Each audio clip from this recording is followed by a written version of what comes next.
Does this type of intelligence work its way into our classrooms, into our delivery, into our expectations for student learning and student outcomes? So I'm a sociologist. You know what we do best is ask questions, not answer them. Sorry, I'm not going to answer the question. You need to answer it for yourself. We need to answer it together as students, as faculty. A third type of intelligence is moral intelligence. You might find this more problematic, but still I ask you to consider it and its role in the development of sustainability curriculum. Moral intelligence, a type of intelligence that Doug Lennox, who is, by the way, a UMM alum, and his co-author Fred Keel describe in their book, Moral Intelligence 2.0, requires the alignment of what we know with how we feel and what we believe is right. And it calls on us to act out of that alignment. Here's one of the ways in which Lennox and Keel define moral intelligence in their book, and you'll notice the presence, the repetition of the word integrity in that definition. To develop moral intelligence requires that we uncover and examine our principles and beliefs, something that is incredibly difficult to do. We take them so for granted. It's a component of culture. But as a commentator on National Public Radio said the other day, one of the great moral challenges of our time is to break out of established paradigms. Again, I pose a question. How are we inviting that examination into our classrooms through the curricular experience we construct, and how might doing that further the goals of living in a world where we are not compromising the future by exploiting the present? Well, there's a final kind of intelligence that must be part of a sustainability-centered or focused education, and I'm going to call this institutional intelligence, or simply put, knowing your place, literally, knowing where you are and why it matters. So, of course, I couldn't resist. There's Morris right in the middle, as I like to say, of everywhere, surrounded by corn, and probably this is a pretty good image right now at this time of year, surrounded by corn, surrounded by beans, of course. Let me tell you a story. I'd been chancellor at Morris for nearly 2 years before I learned about the dairy operation 2 miles from campus, before I learned that there are more cows in Stevens County, where Morris is, than there are people, before I was aware that there were then, this was in 2008, nearly 300 Mexican men, veterinary technicians, living in barracks just a few miles away. I mention this not to critique the dairy, the owners, or the men who worked it, but rather to say that I had no idea where I was or what was around me. I knew little about the different kinds of farming that surrounded me, production agriculture, organic farms, small truck farm operations, and I would have gone on not knowing had it not been for Kevin Papp, who was then and I think still is president of the Minnesota Farm Bureau. There he is. He invited Lowell Rasmussen and me. Lowell was then vice chancellor for finance and facilities at Morris, to tour with Farm Bureau members, Stevens County Farms, where I got to see firsthand Riverview dairy, production agriculture, wolf beef operations, and more. This kind of institutional intelligence, institutional intelligence, knowing where you are and where you've been institutionally, is perhaps best led by campus administrators who should insist on finding ways to engage all their campus members in the place they are living, studying, and earning a living. This is, I believe, a moral obligation. At Morris, for example, it involves an awareness that we are a liberal arts college, some would say misplaced in the middle of agricultural country. In Duluth, it means, among other things, an understanding of the importance of water and the threats to it, of the mining industry. In the Twin Cities, it means, among other things, understanding the neighborhoods around the campuses, the complexity of the cultures and lifestyles that reside there. For all of us, it means understanding that we live and work on lands that belong to indigenous peoples. And that brings me to one last point about the curriculum per se. I like to give things names, so we'll call this Beyond the Walls. As a faculty member at Grand Valley State University in Western Michigan, fresh out of graduate school, I was immersed in and deeply committed to my discipline, as I should have been. It didn't occur to me that students in my classes had lives outside the classroom, and in particular, outside of my classroom. Ah, the arrogance, I say now. It didn't occur to me that they might have been learning in all kinds of other places and ways, in the residence halls, on the athletic fields, in student government, in volunteer activities, at their work-study jobs. It never occurred to me to connect these experiences to what I was teaching, because I've listened to some of you in this room and on the Morris campus, which I know best. I know that you're way ahead of where I was then.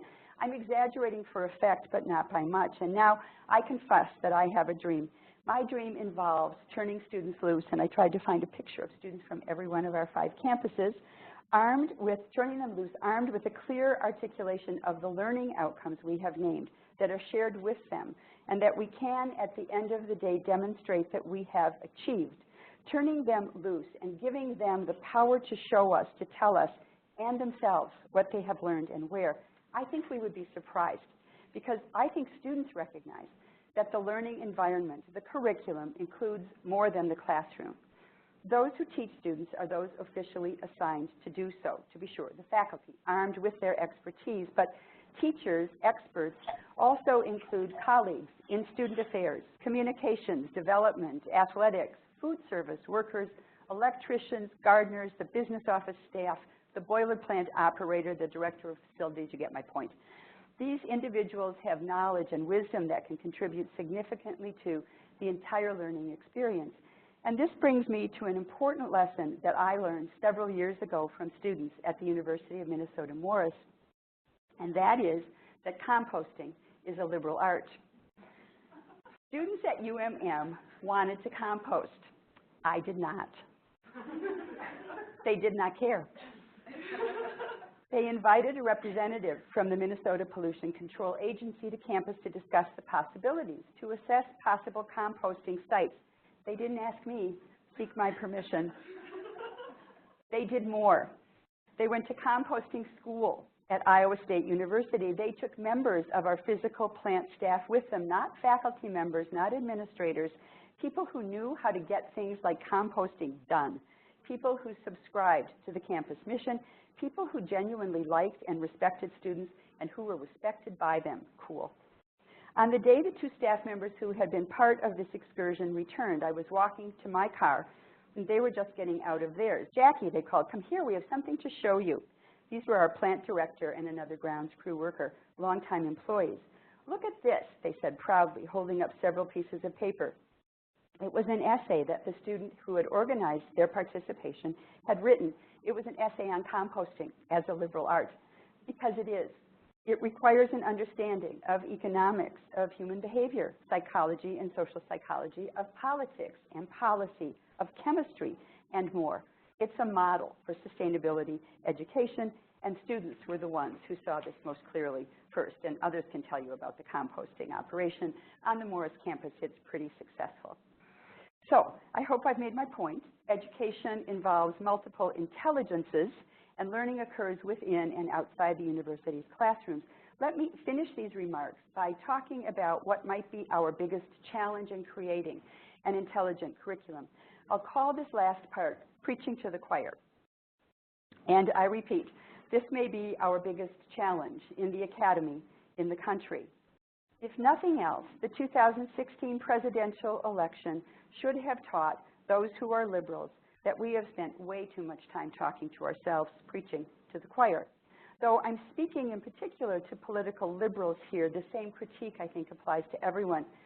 I think of the shock, the horror, the grief that so many of my friends expressed after the election, the disbelief. How could this have happened? Who were these people who voted for Trump? Well, you know who they are. They're us. They're our neighbors, the cashier at the grocery store, the teller at the bank, a fellow parishioner, in some cases, family members. Liberals preach inclusion and diversity, but haven't mastered fully the art of inviting that within the walls of the academy. While there are many factors that contributed to Trump's victory, I'm not a political analyst, and I'm really not about blaming the victim here, if you see liberals as the victim. I remain convinced that the insistence on political correctness by many of us who are liberal was a significant factor. I think we shut down conversation. By assuming everyone thinks as we do, we make it difficult for those who might see things a different way, might disagree with us, to speak, and that includes some of our students.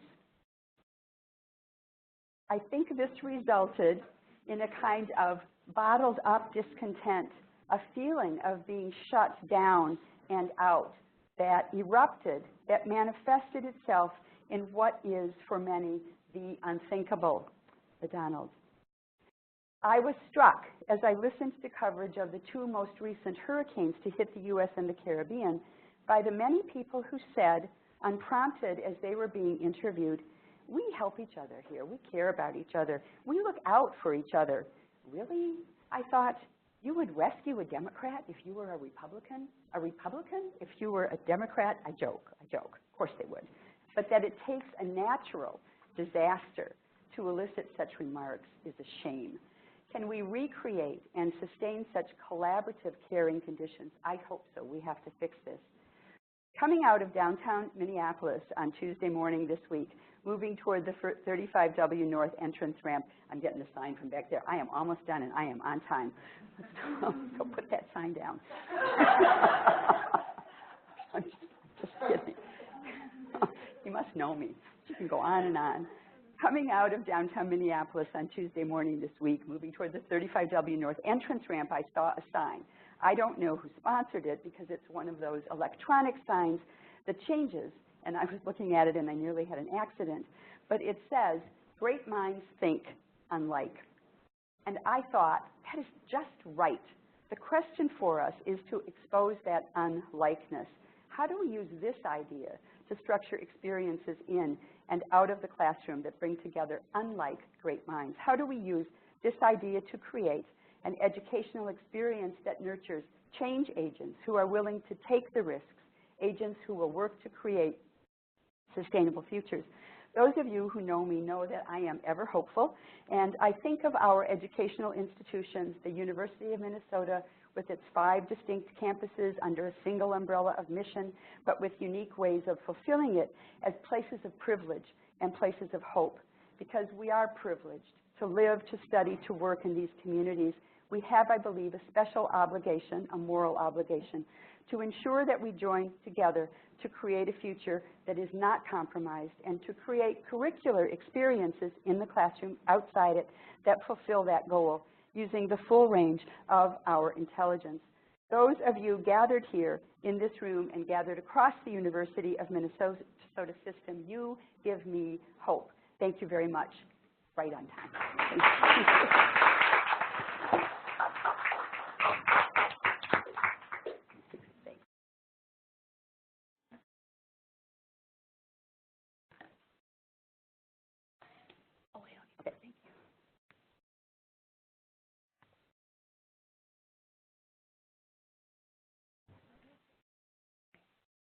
All right, thank you, Jackie. That was wonderful.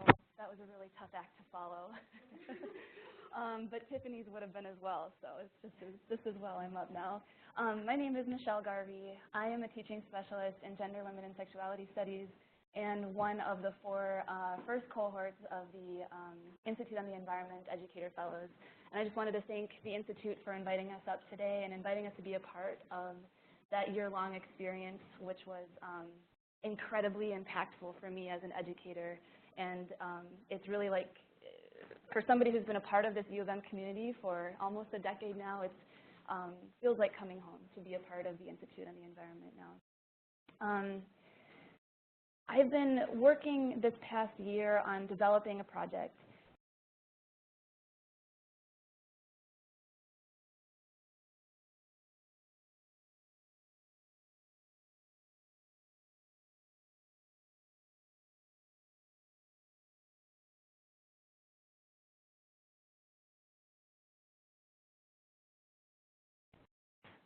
department.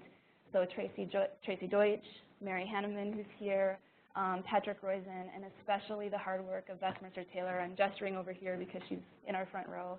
The Sustainability Studies faculty unanimously voted to approve the Environmental Justice course as an annual course offering for the Sustainability Studies minor. And hopefully we'll find out soon if the colleges will approve it. And if so, I'll begin teaching that in the spring.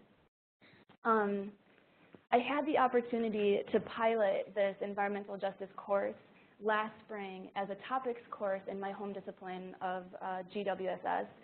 And because of the networking that I was exposed to through my fellowship at the IANI, I was able to accomplish all of the goals I had outlined for it.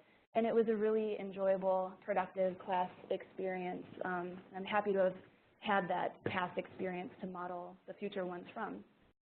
Many of the IANI relationships that I have formed have become pedagogical collaborations.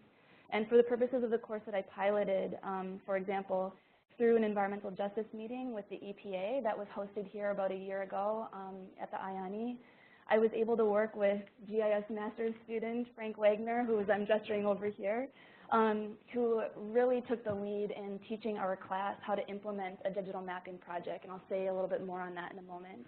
And I also met and got to work with environmental justice advisor, former advisor, with the Minnesota Pollution Control Agency, Karen Solis, with whom I wound up developing a course project, and I'll explain that in a moment too. But I was invited to speak today with Tiffany on our pedagogical innovations in sustainability studies, how we facilitate collaborations and connections across communities, new ways of reaching students in current contexts, et cetera.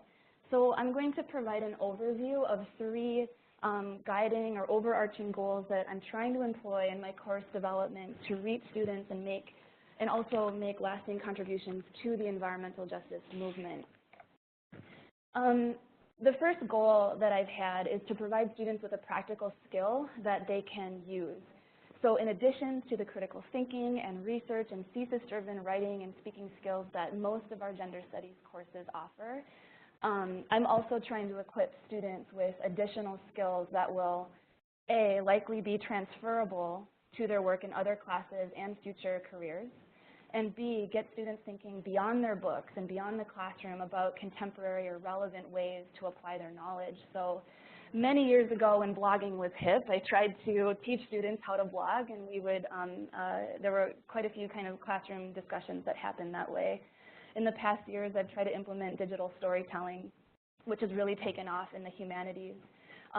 This semester, in a writing-intensive course that I'm teaching in gender studies, I'm hopefully going to have my students writing grants and learning all about grant writing, which I don't know a lot about either, so I have to learn this stuff as I'm going through it, to write actual grants for nonprofits that could really use the help. And for the past couple of years, I've tried to implement digital mapping in my courses. And the idea behind all of these skill development is that my courses can hopefully build student confidence in methods with which they may feel inexperienced or insecure, and that these methods could even end up as proficiency lines on their CVs or resumes in the future.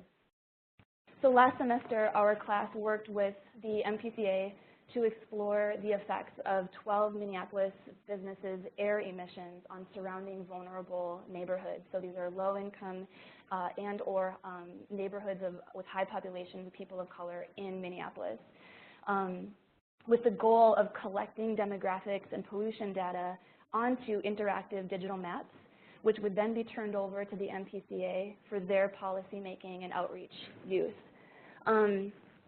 And the platform of digital mapping is particularly relevant to environmental justice because the movement has pioneered citizen data collection. Some folks call it popular epidemiology.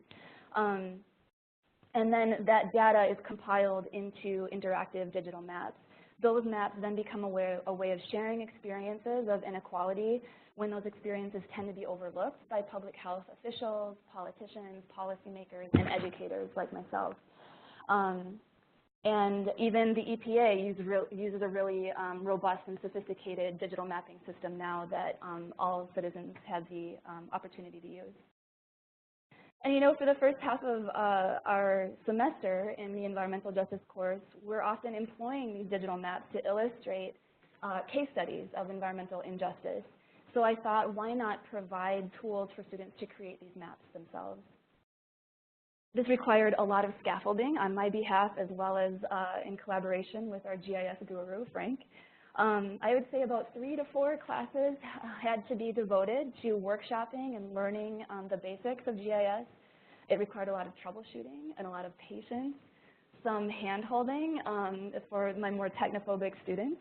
But it really proved worthwhile, and I'll speak to that also toward the end here. Another major goal that I have, so my second goal that I'll talk about, is to create opportunities for students to connect to off-campus communities. And I think this is really essential when teaching a course on environmental justice. Students who live, well, we spend a lot of our time on campus, right? And so therefore we're insulated from major environmental injustices, and it's important to learn to recognize environmental injustices where they're happening, when they're happening firsthand. And it's also, get some student feedback on this. It's really impactful for my students who hail from neighborhoods or regions that are often overlooked or even exploited by universities to connect with communities in meaningful and non-exploitative ways. It's important for them to see themselves represented in other community educators, leaders, and advocates, and to know that epistemologies are built all around us, often far outside the confines of the university, which is inaccessible to many people. Likewise, for my students who lack encounters with difference, who lack encounters with racial, ethnic, class, or gender difference, it's important for them to get out of their comfort zones and experience something new, especially if it's unsettling or forces them to confront preconceived notions. And then finally, it's important for all of us to have immersive experiences in urban and rural natures, as opposed to the kind of wilderness natures that have been generated by a settler colonial mindset. Unmasking constructions of nature as wilderness that's purged of its human inhabitants or devoid of humans is itself an environmental justice education imperative, right? So in the beginning of a lot of these classes, we're working on unpacking that nature culture ideology. So to these ends, in years past, I've had students tour and labor in the East 24th Street urban farm known as Mishkiki Gitagan, which is an indigenous healing farm and CSA in the heart of Minneapolis's Phillips neighborhood. And the lessons that we learned at that farm really expanded our thinking in the class about traditional food growing methods, community healing in the face of trauma, and innovative ways that people are surviving in a food desert. This semester, we'll hopefully be visiting, I have a feminist environmentalism class right now. We'll hopefully be visiting the Women's Environmental Institute, which is a farm and regional growing power training site for those of you who are familiar with Will Allen's work. And we're looking forward to hearing from one of its founders, State Representative Karen Clark, who's been pushing environmental justice legislation for decades. And last semester, in the environmental justice pilot course for Earth Day, I took all 30 of my students on a toxic biking tour of Minneapolis with Tamales y Bicicletas. And this environmental justice org physically disrupts business and traffic as usual with their spatial politics. They had volunteers who blocked traffic, allowing our critical mass, our bike brigade, to proceed unencumbered through the 9th Ward of Minneapolis. As we followed a big bike trailer that was pumping music to create a spectacle and draw attention. Their founder, Jose Luis Villaseñor, takes tourists from site to site, interviewing neighbors and workers on a loudspeaker so that everyone in the neighborhood hears from neighbors and workers who are affected by environmental injustice. And it was a really impactful experience for that class. My final goal is to create opportunities for students to give back.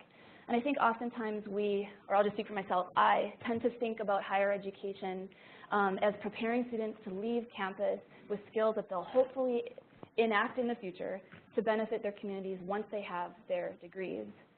But students already come to the university with all kinds of experiences and talents that are applicable to solving real-life challenges. And sometimes what they don't know, they can absolutely learn in the short time span of a semester in order to make a helpful contribution. I think this is probably an important lesson to model, especially in today's political climate when so many of us feel overwhelmed or even despondent about the challenges that we face. We don't have to wait until we have a fancy degree to make a difference now. And I think more to the point, incoming generations of students that I'm seeing anyways appreciate that we're running out of time to confront a lot of these pressing sustainability issues. So it's a worthwhile conversation to have with students what can we do now in this 4-month period with the imperfect skills we have to make a helpful contribution. And I found that for the most part, students tend to be eager to contribute, and that knowing that their work and that their research is going to matter beyond themselves serves a larger purpose, really motivated them to do their best. So to return back to this example of the environmental justice course piloted last spring, with respect to the digital mapping project we implemented for the MPCA, we invited a couple of advisors to our class to bear witness to the students' hard work and research over that semester. And they seemed genuinely grateful for our work and for our research that might not have otherwise been accomplished in light of some of their funding or budget cuts and staffing cuts. We also ended up submitting our 12 digital maps to the annual University of Minnesota U-Spatial Mapping Contest, and we won in the Best Body of Work category. And this is the first time that every single one of my students had encountered GIS, so a lot of credit goes to this guy over here, Frank Wagner, for carrying us through. Students unanimously voted to donate their prize money back to Tamales y Bicicletas, so it was a really meaningful way for us to end our semester together. And I'll just close now by stating that I would love to hear, I look forward to hearing other ideas about how to provide relevant skill sets, how to create opportunities for community connection, and provide opportunities for getting back in your sustainability education. Thank you for having me.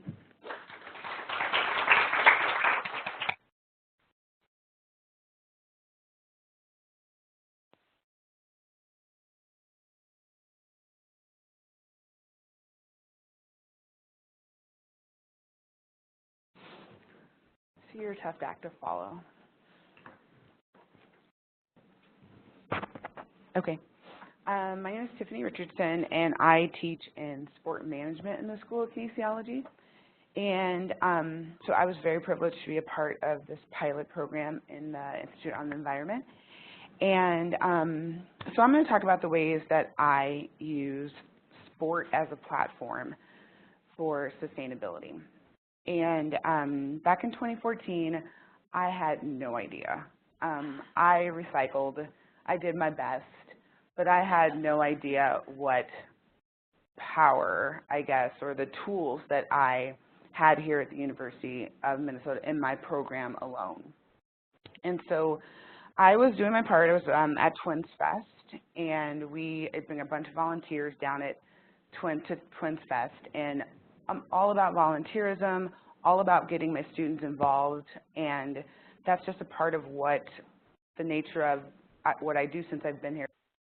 2008 I've been here, or 2009. So in 2014, the Minnesota Twins hosted the Major League Baseball All-Star Game. And so in January, we were finishing Twins Fest, 60 hours of work over 2.5 days. And the director of operations comes to me and says, "What are you doing this summer?" I said, "I don't know what I'm doing tomorrow." And he said, well, we need this one program filled, and can you get 25 kids to come and work this thing in the All-Star Game? I said, "No, they're cold. They're not caring. They don't care about the All-Star Game." And he said, "It's the All-Star Game." I said, "They don't care. They're cold. They want to go to their lake houses and fish and do these things that they do over the summer." I'm from California, so that's why I don't understand these things.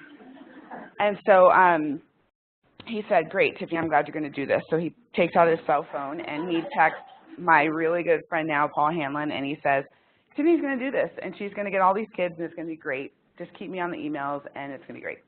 So then Paul immediately emails back and says, "Tiffany, this is great. I'll come in March. I'll meet you, and I'll tell you everything you need to do." I said, "I don't even know what a green team is. I have no idea what it is that you need." So I start getting on the internet, figuring out what this sustainability thing is, what a green team is, why it's important to Major League Baseball, and what I guess, apparently agreed to.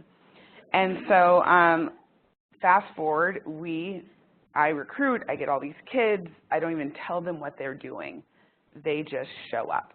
And so that's one of the things about my students over in sport management, they show up. And so they're like, "Tiffany, do you know what we're going to be doing yet?" I said, "No idea." So I put together this great program, and 45, 50 kids show up. They work their tails off collecting recyclables up and down the aisles during all 3 major events at the All-Star game, through rain so hard on the home run derby. They stayed late. I'm like, we gotta get these kids out of here. And the program hadn't even been developed. We worked the Atmosphere concert here on campus. It rained. Collecting cups, people stopped us saying, oh my gosh, you're doing God's work, this is amazing. And I was like, okay, this is great. And so then after we're done, I'm sitting in that same room, and Dave walks up to me and says, how'd it go? I said, oh, great. And he goes, great, I heard you guys killed it, it was amazing. And I don't know what they're going to do in Cincinnati next year. I said, I think we're going. And so we ended up going. So fast forward, we just finished in Miami. And so now that's a class, it's called Sustainability Through Sport, and we average about 40 students that we take. It's an online class here, so I figure it's an online class. We shouldn't use lights, we shouldn't be in a building. And then we take, in conjunction with Major League Baseball, we run this class. And so I get them early, and I let them go after their freshman year so they can discover what sustainability is and how we use sport to get that mission to our fans. Because we see so many people, millions and millions of fans through the course of the season. That's 81 games that we host over at Target Field. That's so much waste that we accumulate through what's coming out of the concession stands, what they bring into the games, that's a lot of waste that we have to divert away from the landfill. So each ballpark is unique. Not everybody's doing what Target Field does. Everything that comes out of the concession stands at Target Field is compostable or recyclable. The only 3 things that are not are the crunchy things now, is what I call them, the crinkly things. So you have the chip bags, the peanut bags, and the candy wrappers, which are things that we're going to start, companies are starting to work on. So, and like I said, so every ballpark is different. But it's baseball's mission to have those numbers reported back to them. And then at each All-Star game, we award this thing called the Green Glove to the most sustainable ballpark in Major League Baseball.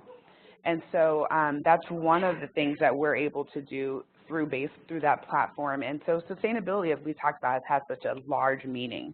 So we can define it in many ways. But for the concept for sport, we use the reduce, recycle, reuse is what our definition is. So that's what we're getting them to commit to. So when they get back, I had a kid come to me the other day and say, I want a minor in sustainability. So I need to send them over to talk to you, as I point to back. So I need to send them over here. So this is even better. So we've been growing as a program. Kids are wanting to come to the University of Minnesota Twin Cities so they can major in sport management. But now I'm getting them to realize that there's more than just sales and marketing that they can focus on.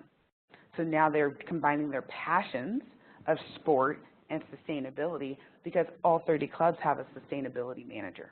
Okay, so how else are we working with our community here in the Twin Cities? We work with the Minnesota Wild.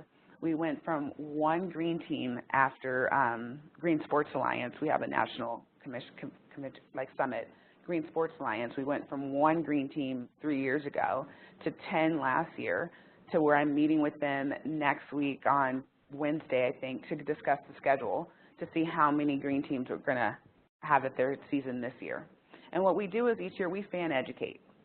So starting on opening day, we'll get the fans to remember what it is they did last season. They compost, they recycle, what their true trash is, what each one of these bins mean, and why there's a triangle here, a square here, and a circle here for each one of those bins, so people don't forget, and they have that confusion when they look at them. But we're there to save the day, okay? So we'll be there, and people ask, what are you doing here? And we tell them, we say, we're here as an extension to the Minnesota Wild. We want to let you know what's important to them. So it's important to you because this is your favorite hockey team. So we're there in the building to extend their mission as to what's important to them. We got a call from the X Games this summer. So X Games was here this past summer, and their mission is zero waste. They come in, they run their event zero waste. So they contacted me and they said, Tiffany, we run our event zero waste, we need a sustainability team, and we need ambassadors. I said, great, no problem. but we're just going to be getting back from the All-Star game. So I will get a team together for you. So half my kids literally got off the plane Wednesday. I said, get home, go to sleep, be at the U.S. Bank Stadium at 8 o'clock in the morning. We're going to be so tired. I said, so what? Sleep when you're dead. Get up, you're young. You can do it. And they did it. I recruited Michelle. I recruited Mary. I recruited everybody. I said, you guys want to see what we do? Come up. This is what we do. And we talk to people. We top sort. We do all these things to help extend the mission, to help let people know that this is what we're trying to do. We want to divert all this stuff away from the landfill, turn it into mulch, you know. So so that's what. And these kids, they know what they do. They show up because it's important to them. And my guy at the Wild will always say, Tiffany, do you know how many people are going to stay for the game? And I'm like, nobody. They don't care about the game. They won't stay. They build community. They like hanging out with each other. They like talking to each other. They like competing to see how many people can talk to the most people. And then afterwards, they'll say, okay, it's the third period. We're all done for the night. Who wants to take the light rail together and go home? And then they all leave together.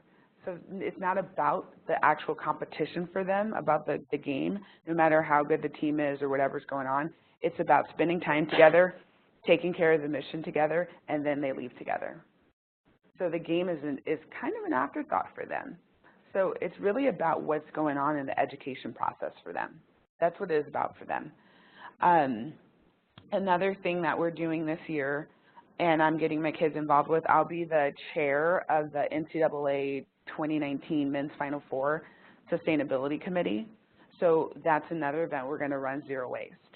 So, so these things are important to these big national games that are coming up, these big national tournaments. So they just don't want to come into a city, leave their mark, and then go. They want to come in, they want to say, here, we're here, but we're not going to leave our banners and things like that. So we've already had meetings with a company called Relan. I always say it wrong, R-E-L-A-N. So they take all the banners that we put up around town, turn them into bags, so we upcycle.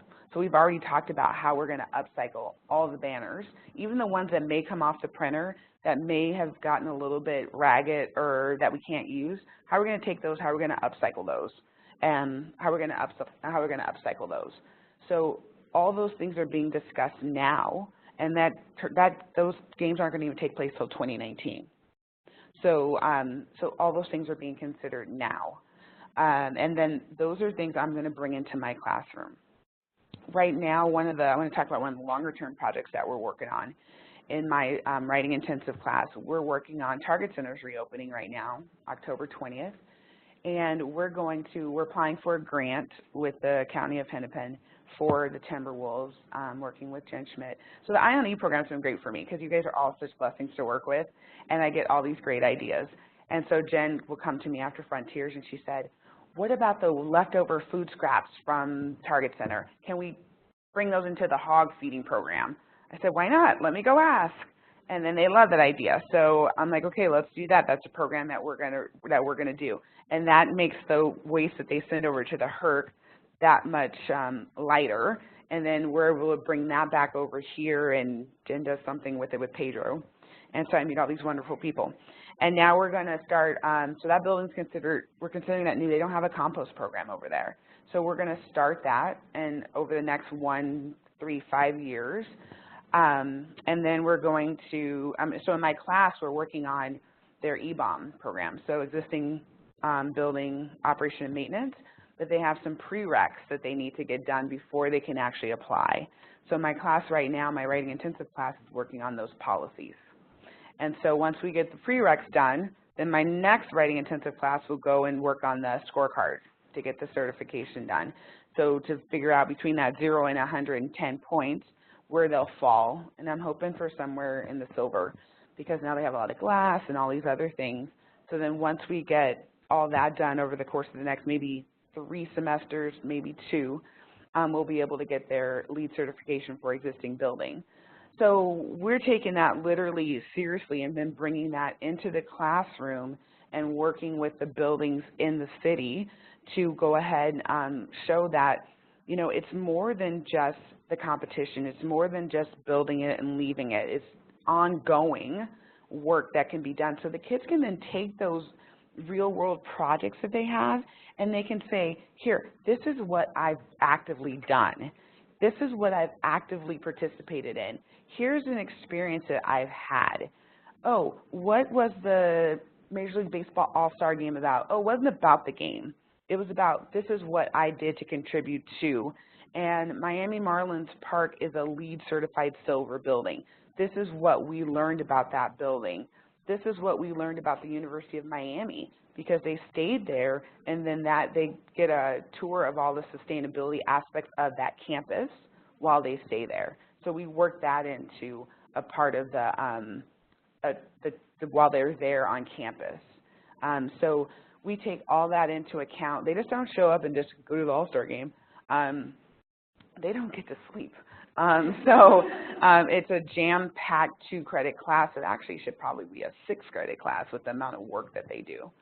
I mean, it was one of the, and granted, it's a relationship that I had because I worked in Major League Baseball, so we've been lucky enough to have that relationship, and I would say there's no other school that has an ongoing relationship with the Major League professional league that we have, so we're blessed in that sense. And we get to go out to, it's in DC next year, so that'll be the next kind of, I'll probably start going on trips in December to investigate what's going on with that. But I must say, checking my thing, 2014-17 future, success platform education. Oh, and then we're going to activate the green roof on top of Target Center. They've had a 10 years, the largest green roof on any sports building years, and they haven't done much with it. So the chef that they hired there now says to me, by the way, can we work with someone over in ag sciences to come over and look at our roof to see if we can start growing herbs and things that we can actually use inside of Target Center in our cooking and stuff. I said, I'm on that student environment. Of course you can. I will find somebody.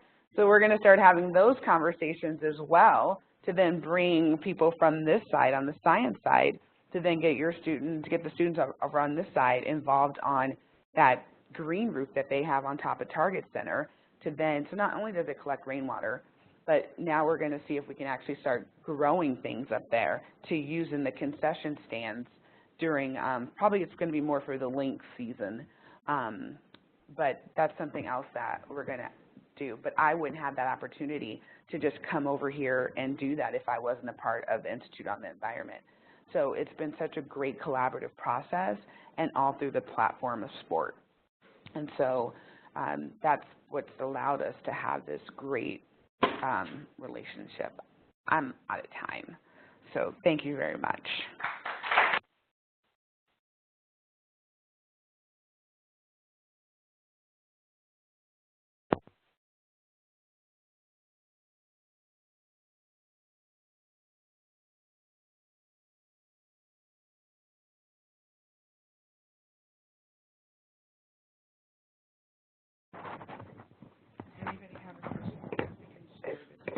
Yeah, I was wondering if you could clarify what the green roof is and what the components of the existing green roof are that you mentioned. And then a secondary comment or question is if you had any thoughts or involvement with the new soccer stadium that's going to be built in St. Paul. There's a push to get local neighborhood businesses that are quite diverse involved with selling things there, and maybe your organization could potentially connect with some of those job hiring groups for diverse communities to get involved there as well. Thank you. Okay, so the first thing on the green roof at the Target Center, so the conversation just happened probably 6 weeks ago, and then we just put a team together for sustainability for the Target Center. So it's in its infancy. And so, but it has been, when they built not when they built it because it's 25 years old, but 10 years ago they installed it, but they haven't really done anything with it. So now there are new people in place, there are new management teams in place, and now people want to actually do things with it. So now we're in an investigative, exploratory phase, and so now the people actually want to make sure we're doing more things to actually not just have it up there and not do anything with it. So we're in the conversation phase. So I believe by this time next year, we probably will have done our first kind of harvest of that. So I would say look out for it, because we now have people, Chef David Fema is the chef who they have on staff there who's very proactive with everything. They are already starting to order all compostable products that are going to be coming out of the concession stands. So it's a complete 180 from what they were doing last year. That's going to be happening at Target Center, which is going to be more in line with things that are going on at the other buildings in the industry. Second, as far as I think it's called Allianz Field is what that's going to be called over in St. Paul. They are still having conversations on construction and whatnot, and the person I used to work with from the Minnesota United has resigned, so I haven't re-engaged yet with the Minnesota United, so I don't know where they are yet. So, because I have other projects going on, so I haven't re-engaged yet. So I don't think that's off their radar as far as engaging the local community of St. Paul, because I think that is truly on everybody's radar, that they just don't want to go in and take the area over. Do you know what I mean? It wouldn't make very much sense. And they are smart people, so you have people like the Polads and who are a part of that ownership group, and who obviously are the owners of Target Field and whatnot. So I know that they are still in the construction phase of that building, so I'm sure a lot of decisions haven't been made.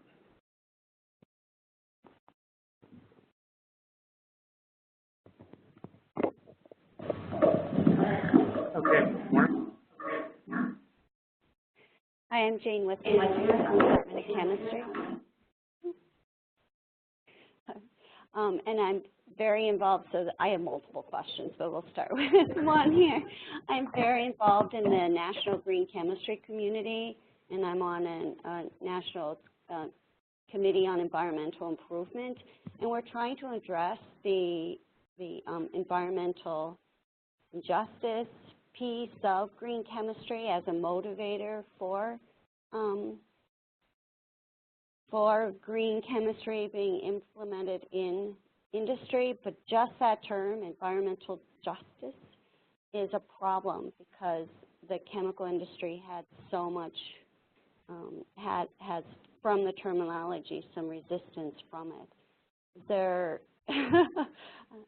But you need the chemical industry to be on board. I mean, the chemical industry, well, we all benefit from it in our daily lives. So how can we bring to light, the importance of, the fact that there is disparity in those that are affected by where a chemical plant is being built or where facilities are in a positive light. And again, any other word besides environmental justice, because, equities, we're looking for something. The green chemistry community wants to really highlight the effect of air and water on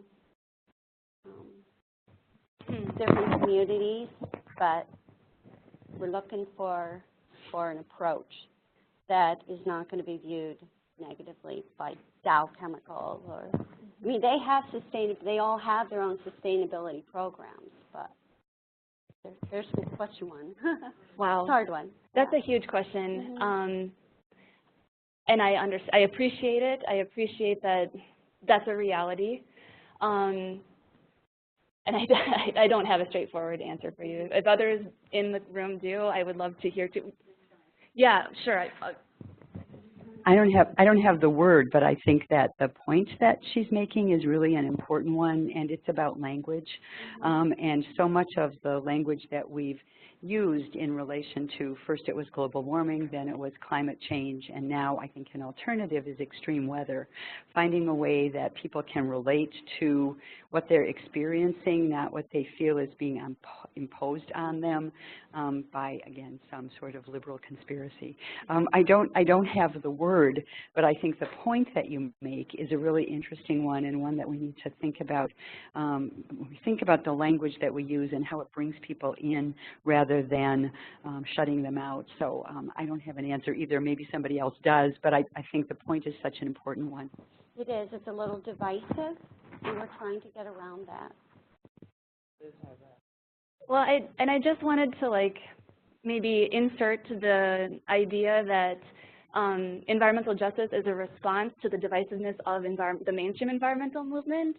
So I'm just going to push back a little bit, I think, on the idea that we need to soften the language or soften the experience of oppression and marginalization and the toxification of our neighborhoods. I mean, these are still ideas that have always been marginal and in environmental discussions, and I think that we need to work to bring them into the mainstream, but not necessarily do that in a way that dilutes the real lived experience, generational experiences of people. So I just want to be careful, I guess, about maybe not necessarily relinquishing this idea of environmental justice, and maybe some of the work has to happen by the chemical companies themselves, right? And understanding that toxics actually affect every single one of us, regardless of our place in this kind of power hierarchy in the United States.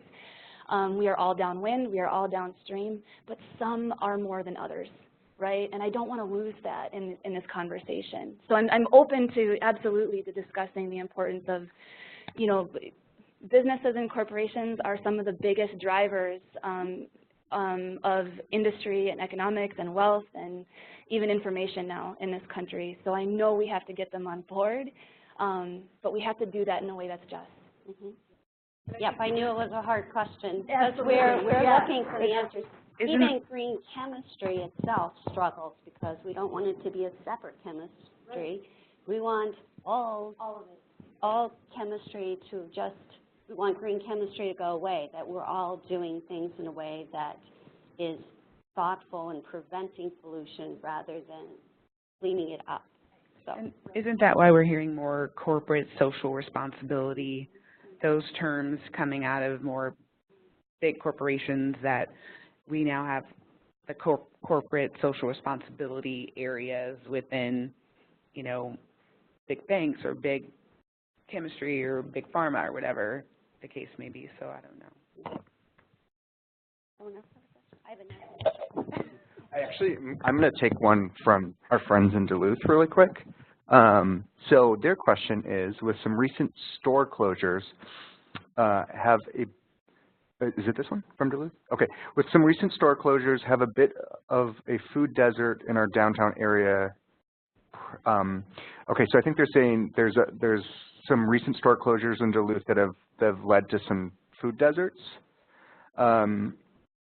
And Michelle, in particular, they were wondering if you could approach or discuss how you've approached the issues of food deserts, if you've worked with that at all.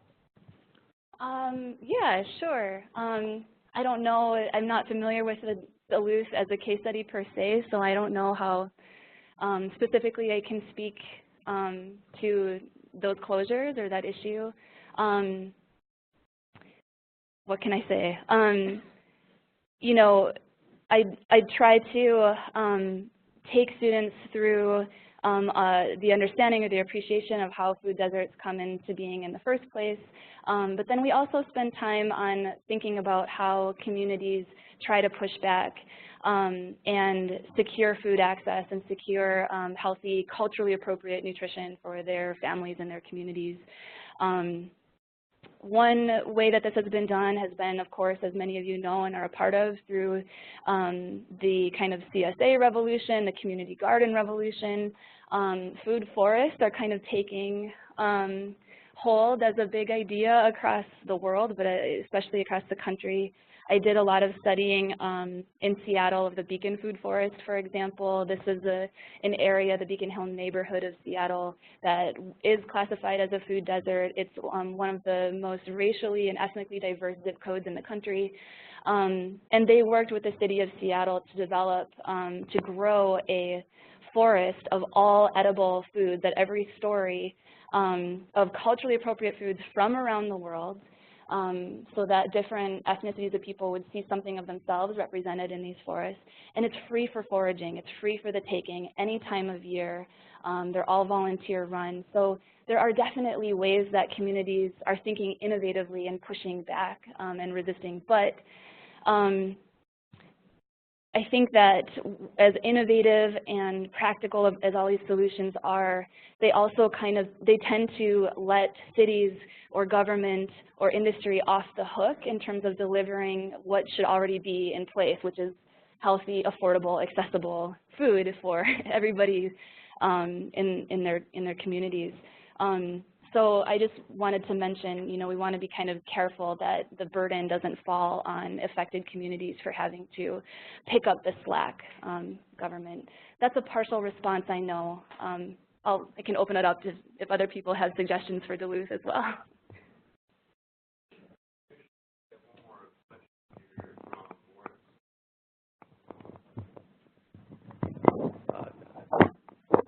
Tiffany, is it possible to share your sports management sustainability course syllabus or a component thereof with me and Morris? I have several sports management majors in my HR class where we do a sustainability component, and often they choose to report on the sustainability initiatives of a sports club or stadium, but I would love to see other ideas. Yes. And I will also share the video that was just made. We I had a student come out and actually, so I wouldn't have to always have that, me trying to explain what we do. So we actually made a video. It's on YouTube, and I will send the link to Morris for you to view how the Green Team operates while they're on site in these cities.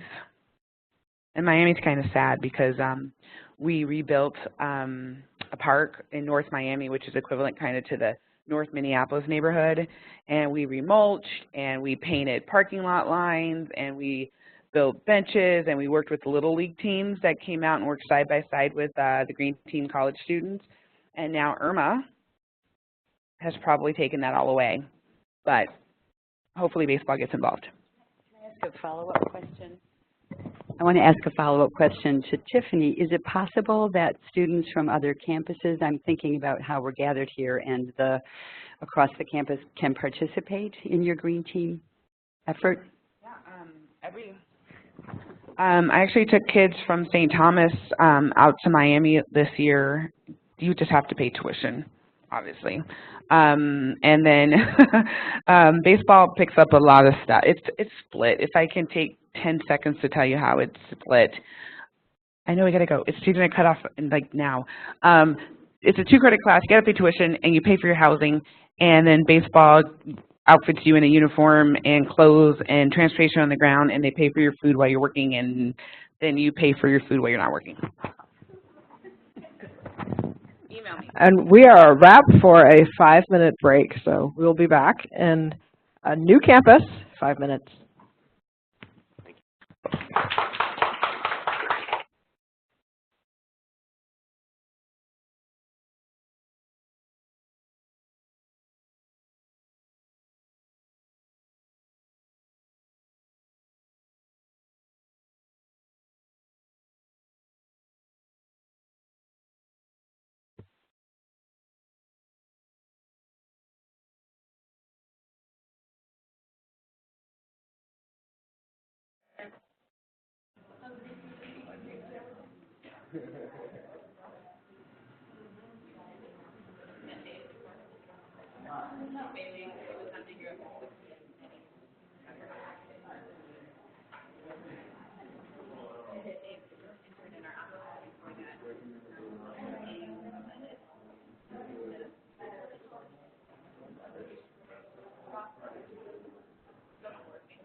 Okay, this is Duluth doing a quick test. Can you see both the screen and hear me?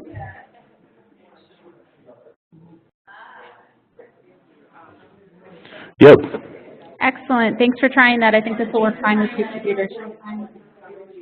Yeah, I think this will work. This is just fine. Okay, wonderful. Perfect. Thank you very much.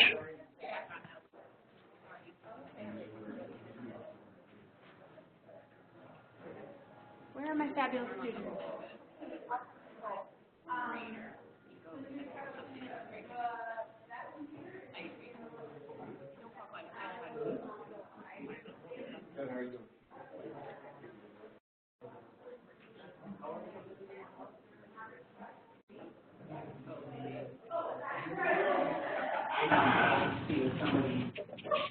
Justin, can you make Morris the presenter, please? Yep. Sorry, one sec.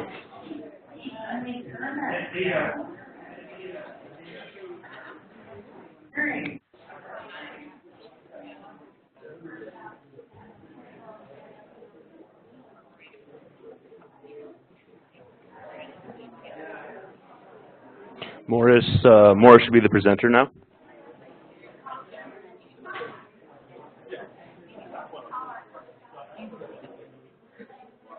Lock large video on Morris.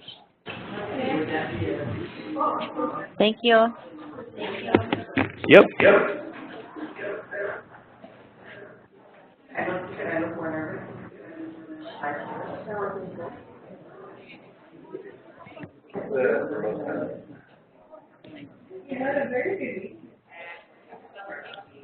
It's not working now? Does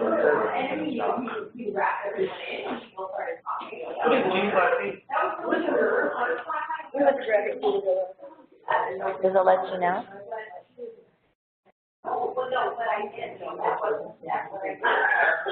Working now?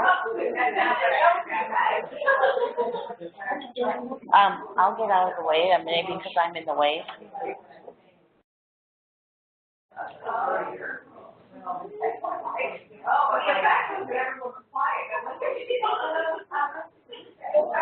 Are we comparing to?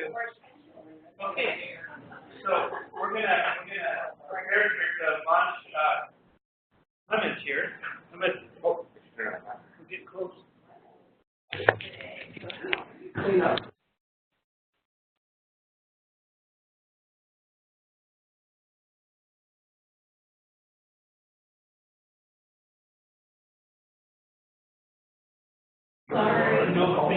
Okay, that's green now. Thank you. Do you want to come back to the lunch at 2? I know, I should have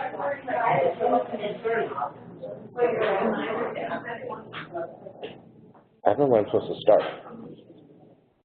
No.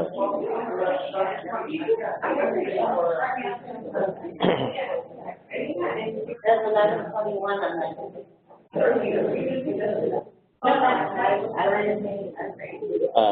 Can I start? Okay. Well, here we go. Good morning, everybody. Thanks for coming out both in person and virtually to come listen to me talk about some of the things we're doing at UMM through a program called Sustainability Leaders for the Future, which is sort of an unwieldy name, so I'm just going to shorten it to SLF, to try to improve student learning outcomes when it comes to sustainability on our campus. So, I should also mention, I'm Clement Lou. I always forget that part. So before I get started, I want to just quickly outline what I'm going to talk about. So I've broken my presentation into 3 parts. So the first part is I'm just going to tell people what sustainability leaders for the future are, or what it is, because right, if you don't know, right, you don't have the context to kind of figure out what it is I'm talking about. And then I'm actually going to break, then I'm going to move to talk about some of the things we've been doing through SLF, and then I've broken that into 3 sections. We're going to talk about some of the stuff we've been doing in regards to assessment, some of the stuff to do with finding resources to improve teaching and learning outcomes, and then some of the stuff we do to build collaboration. Then I'm going to finish off by just talking about a small number of outcomes that I think indicate how we've been successful in improving the content in our curriculum, or curricula. So, what's Sustainability Leaders for the Future? Well, it's a grant-funded program that started in the fall of 2014.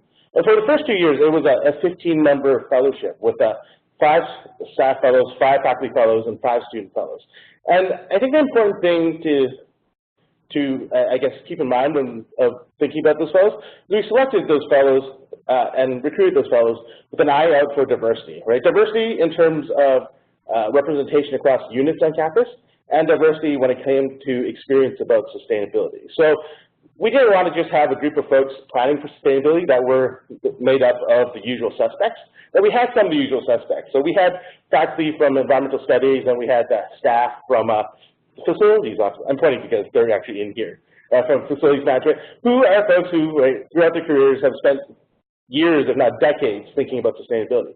But we also really intentionally brought in folks who didn't have as much sustainability background, right? So like we had someone from the languages, right? A group of disciplines that haven't thought much about sustainability. We brought in folks from the library. We brought in folks from the Office of Diversity. We brought in folks from student activities, right? All areas where, that are relevant to sustainability, but people had not seen sustainability as part of their core function. And we did this really with the intent of trying to have a team that could think about how sustainability applied really broadly, right? So instead of just, sustainability as the choir thinks about it, we wanted to figure out sustainability for like the masses, right? How is sustainability relevant to the wide range of things that we do on this campus, right? And it is, right? So sometimes I think is the mistake that we make when we're thinking sustainability is something narrow. In fact, it's something really broad. And we wanted to bring that breadth into what we were doing. And once we assembled this team, we charged them with 2 objectives, which you see on the screen. The first was to come up with programming to improve the integration of sustainability leadership and sustainability within courses and co-curricular programming at UMM. And by integration, I don't mean just come up with more stuff. It's figuring out how to coordinate so that we had a more systematic strategy for teaching our students about sustainability leadership, and so that students could come and get like a comprehensive, coherent program where they're thinking about what sustainability meant and what their role was in promoting sustainability in the future. And the other thing that we do, which is I guess also our first objective, because I can't count for some reason, is that we want to develop a community amongst the faculty and staff to work together to do the first thing. And so, what were the things we were doing? So then we broke them up into 3 categories: assessment, resources, and collaborators or collaboration. And when it came to assessment, what we wanted to do was think about the objectives and outcomes that we were trying to achieve, think about the things that we've been doing to try to pursue those outcomes, and think about how we could improve the practices that we had. And then when it came to resources was, what sorts of information, what sorts of funding, what sorts of attitude shifts that we need to actually do the things that we identified as things need to be done. And then collaborators, once you have, the mission and you have the resources, you actually have someone to do the things. And so it was about building the team. But in addition to the 15-member team, right? So UM is a small institution, but 15 people aren't enough for a deep institutional change, right? I mean, there's not to say that we don't get asked to do it, but there's no way that we can, right? To actually make real change, we need to get lots of folks on board. And so that was the third thing we had to do. And then for the remainder of my presentation, I'm just going to go through these individually, talk about some of the objectives that were informing what we're doing, and go through some of the specific programs that we created to achieve these things. So, first one is assessment. So when we were thinking about assessment, we had 2 objectives. The first was to shift attitudes, right? So often when we're talking about sustainability to folks on campus, particularly folks from units that haven't historically thought about sustainability, sustainability sounds like another thing to tack on to already a long list of things that they have to do. We had to shift that perception, right? So we didn't want people to think about sustainability as an additional thing to do on top of what they were already doing, but to recognize that sustainability was already integral to what they saw as the mission, right? So pretty much anything we do on campus has something to do with sustainability. Folks just don't recognize it. And we want to shift perspective so that folks did recognize it. I mean, instead of seeing sustainability as something pushed on them that, that they had to do on top of what they were doing, to see how what they were doing was already part of the sustainability mission, and then to recognize it and articulate it. And the second thing was to provide the information and expertise to do that, right? Just to give people the skills once they had shifted their attitudes to, in fact, be able to, right, to make it clear that what they were doing was sustainability related and to, right, think about what they were doing in terms of sustainability. And to do this assessment, we did kind of 4 things. The first 2, we looked at, like, outside of our institution. So the first thing was, as an institution, we participated in the ASHE STARS program. And given the folks in this room and the folks who are probably online, I'm not going to actually give much details about the ASHE STARS program is, because you probably know, and if you don't, you can ask me about it during the question period. But what I will say is, I think the ASHE STARS program is good for 2 reasons. The first is it provides a means to contrast your institution and what it's doing regarding sustainability with institutions from across the world, right? So ASHE STARS has like benchmarks in 5 areas and has like kind of really detailed rubrics for how to score those benchmarks. And then so participating in that allows you to see in terms of academics, in terms of engagement, in terms of planning, in terms of something, in terms of innovation, how you stack up with other institutions from around the world. And it also, because of the way it's created, gives you insights to how people from across the country, across the world, who work within sustainability and higher education, how they think about sustainability and what it means to teach sustainability, right? So it's a tool that's made by committee involving folks from institutions of all sorts, right? Like you have folks from flagship R1 institutions, you have folks from smaller liberal arts colleges, you have folks from community colleges, tech schools, ag schools, who are all participating in this and creating that assessment tool. And so you get to see what the perspectives of a wide range of professionals, right, when they're thinking about how do we improve sustainability outcomes in higher ed. And so it's good in that way for seeing what the general consensus is. And another thing we did was we went around the country interviewing sustainability leadership experts and visiting programs that taught sustainability leadership. And when we did this, we asked them 2 sets of questions. The first set of questions involved what they were in fact doing and why they were doing the things they were doing, just to find out what they saw were sort of the practices that were accessible to folks teaching sustainable leadership. And on top of that, we also asked them about what their perfect program would look like. Or we asked them about if you had no resource constraints or no constraints in terms of will, what would you do? Right? Just to get some sense of what the aspirational sort of programs would be, so that we would get a story about what people thought were the most effective ways to teach sustainable leadership, or to get an idea of those best practices. Once we did that, we started looking within, right? And we did this in 2 ways, kind of most concretely. The first is we created what's called the Sustainability Literacy Assessment Morris, or as I like to call it, SLAM, which is a survey tool. So it's a tool with 20 qualitative questions and 1 quantitative question, and these questions are aimed at finding out 2 things. First is aimed at finding out what our students know about sustainability on a range of geographical scales. So we ask them about local sustainability problems, we ask them about national sustainability problems, we ask them about global sustainability problems. Then on top of that, we ask them about where they learned about those things in their time in Morris. And then for the past 2 years, we've been asking every incoming first year and every outgoing graduating senior to complete this. And we've gotten about roughly 40% compliance. So in a few years, we're going to have a ton of data about what our students know, how their knowledge improves while they're here, hopefully it does improve, and to find out where they're picking that knowledge up. And so this will be really great information for thinking about how we might need to shift programs to get the best outcomes possible. And then the 4th thing we did was we slogged through our catalog and the lists of all our student organizations and all the ongoing annual events to see which of them said things that sounded like they had to do with sustainability, just to see, right, as present, what in fact we're doing on campus to give sustainability content to our students. And so doing these things, we built a picture of what it is that people in general think we should be doing to get the best outcomes for sustainability, and a good understanding about what we in fact are doing so we can transfers to. And so the next thing we need to do was to figure out how to get the resources to do the things that we need to do. And more specifically, there's two sorts of resources we needed. Right, the first was, as I mentioned, that shift in attitude, right, just to get people on board, right? So it wasn't just like a small handful of folks thinking about, oh, how do we improve outcomes when it comes to sustainability? How do we make this sort of an institutional mission where all of us had some stake in the game when it came to teaching our students about sustainability? And then the second was, how do we provide folks with information expertise, right? If we can get people on board, they might not necessarily know what they should be doing. And so how do we help them figure out what it is they should be doing? And we did this we tried to accomplish these objectives by doing three things. The first was we threw money at folks, right? So like to give them incentives to help start, shift the attitude.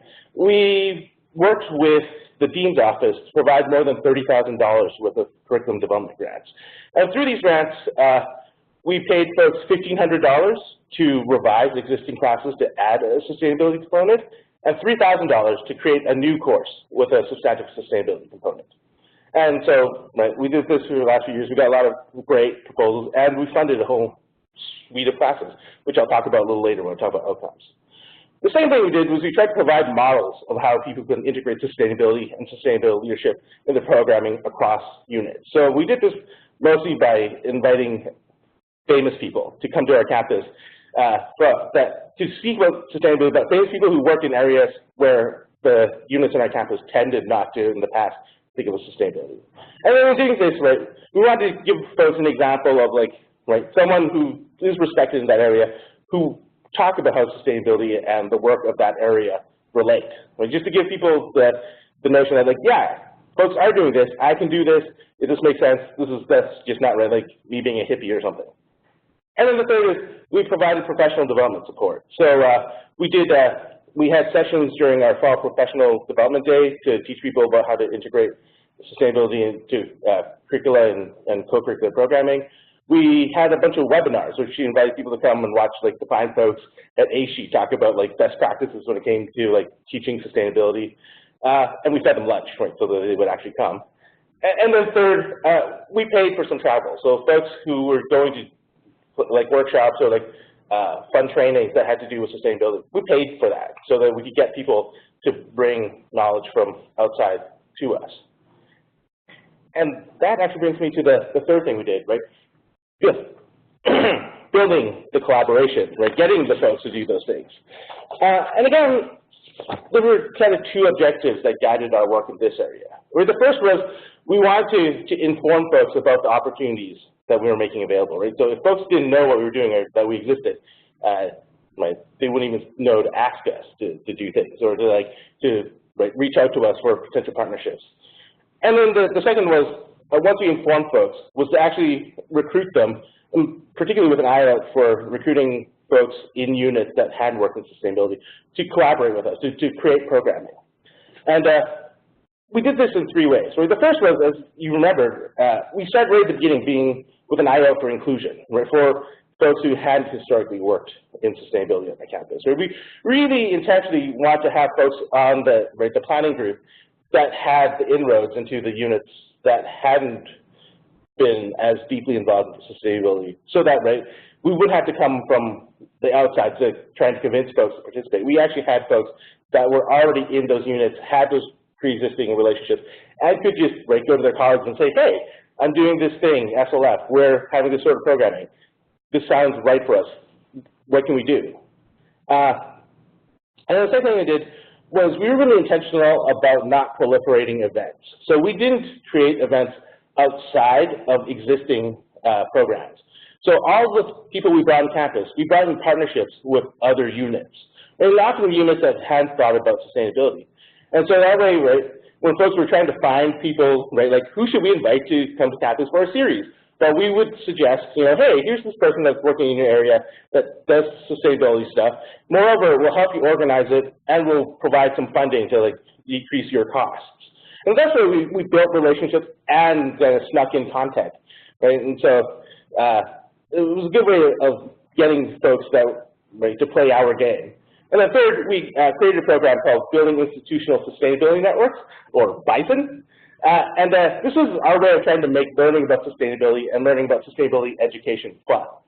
So it devolved a bit, and the way it works now is we're by we, folks from SLF and folks from the Office of Sustainability, have organized tours and have invited folks from campus to go on these tours. And these tours are in two sorts of sites. The first is sites that highlight the ways that people from UMM have in the past contributed to regional sustainability. And so again, to provide models for what folks can do. And the other are sites where there are potential community partners who would be interested in working with folks from UMM to look to help folks find future opportunities. Troy tells me I have 5 minutes left, so I'm just going to go to my last slide and talk about outcomes. And so we've talked about what we're doing, what sort of the vision that guided it. I think it's useful to also talk about why we think we've been relatively successful. So there's been a lot of outcomes that have follow from our program. Some of them are sort of more vague and ephemeral, but there's 3 concrete ones that I really think highlight how we've been successful. So since SLF, we've really expanded the number and breadth of courses with sustainability content at UMM. So if you're just looking at courses and programs directly funded by SLF, we added 10 new courses in our regular catalog that come from, that are offered by disciplines that haven't had much sustainability content in the past, that have substantive sustainability components. We've also supported the development of 2 study abroad programs, one of which is going to Nicaragua for the first time in January, another one which is still in the process of being approved. Right, so that's 12 courses with sustainability content that wasn't on our books, that is on our book now, in disciplines that hadn't talked about sustainability. And so there's not that many courses here, so that's actually a fair chunk of courses. And this is actually shown up on, when you look at the numbers about, of the academic disciplines that self-report as having sustainability as a learning outcome. So prior to SLF, at the first iteration of ASHE, when all the disciplines were asked to tell us if they had sustainability in their programming or not, only 3 disciplines said that they did. It was biology, environmental studies, and environmental science. So 3 disciplines out of 27 total disciplines reported trying to teach their students about sustainability. After the beginning of SLF, only 2 years after, in 2015, when all the disciplines were polled again for the second iteration of ASHE stars, 10 of the 27 reported as intentionally having sustainability as a learning outcome. Right? So we more than tripled the disciplines saying that they were trying to teach their students sustainability. But that's a pretty good improvement for just a couple of years. And then third, the number of students who come from programs or graduate from programs with sustainable content has increased substantially. Right? So going back to 2012, only 71 of the 320-something students graduating came from programs that had sustainability as a learning outcome. By 2015, that number had more than doubled to 162 out of 372. And that brings me to the end of my remarks. Thank you.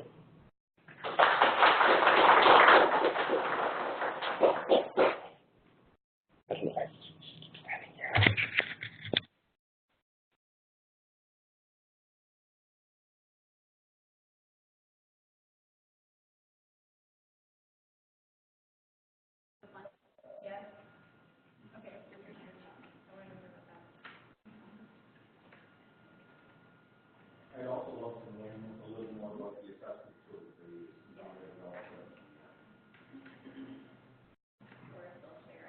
Yeah.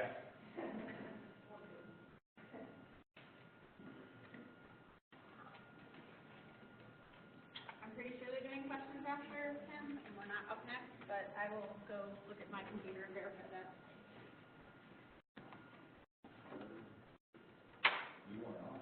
Oh, we are on. Okay. Were we taking questions from the Morris speaker in between, or would you like the student presentations to start in Duluth at this time?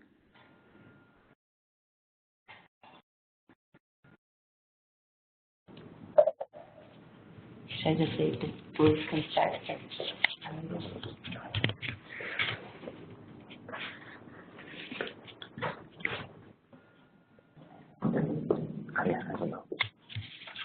Why don't you just You can go ahead and start, Liz. Okay.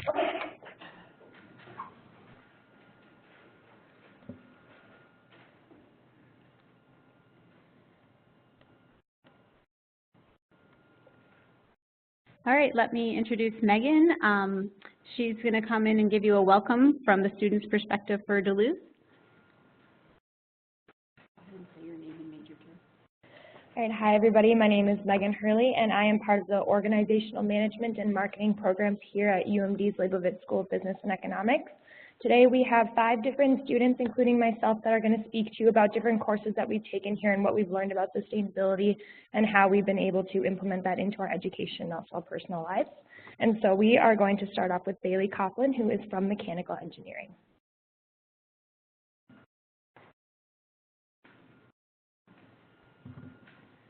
Thank you, Megan. So today I'm going to be talking about my interdisciplinary sustainability education opportunities with UMD. And again, I'm Bailey Coughlin, studying mechanical engineering here at UMD. So when I was a freshman in college, I decided I wanted to get involved in research. So I started off researching under Dr. Allison Hoxie, working on the combustion characteristics of ternary biofuels. And that's actually kind of what sparked my passion for sustainability. So I was just a young kid trying to figure out what I wanted to do, but that's kind of what really set it off. We had great success with this research and actually published it in a paper. But then after that, I applied for an undergraduate research opportunity program and successfully got that to work on the project Solar PV plus Battery Storage. This is actually one of the first pilot projects in the Midwest. With these research opportunities, I was able to actually present them on a national stage at the undergraduate the National Conference on Undergraduate Research in Memphis, Tennessee, and in Siegen, Germany at a renewable energy summer school. So it's a great opportunity to not only share what I've been working on sustainability, but also learn from the other students in both Memphis and in Germany what they are working on. To go with my mechanical engineering degree, I had the option to take a technical elective in sustainable energy systems. This is a course that not only combines mechanical engineers, but also civil engineers. So you get to work with not only you and what you've been kind of working on the past 3 years in your studies, but also another branch of engineering. So for this project, we were tasked with working on a real-life project. We were paired up with a client, and we're supposed to talk about how we could actually implement this. So my project was working with the local residence hall and look at the technical and economical feasibility of installing a drainwater heat recovery system. This is a really fun project because not only were you working with the client, but you got to reach out to vendors and actually learn about how you actually make a project. And so it's not just an idea anymore, but it's a real life experience. So this was really fun and we had good findings, and it's something that maybe they won't install now, but it's a project plan they have and they can install it a couple years down the road. Finally, a student organization I got involved with was the Solar University Networking Delegation, or the SUN delegation. This is a campus organization that looks at sustainability, but currently we're focusing on solar energy and looking at actually implementing it. It's a really cool group because it's not just engineers, but it's finance majors, German study majors, pretty much anything under the sun. Anyone can join if you have a passion for solar. So it's been a really fun opportunity, and we've actually secured a total of 4 grants, 2 totaling $150,000, as well as the solar installation rebate, and one for the National Renewable Energy Lab, or NREL, for a PV screening. So this has been really fun because we're not only just people passionate about solar energy, but we're actually making things happen. We were actually planning on installing an 11 kilowatt array here on campus, but during the actual installation we ran into a couple problems, but that didn't put out our fire, so we're actually moving forward and looking at installing a 40 kilowatt array at the Oakland Apartments here on campus. So through these opportunities from the university, it really sparked my passion for sustainability and makes me want to go on with my future and keep working in sustainability. I'd now like to invite Liz Bouchard up here from Urban and Regional Studies to share her sustainability aspects.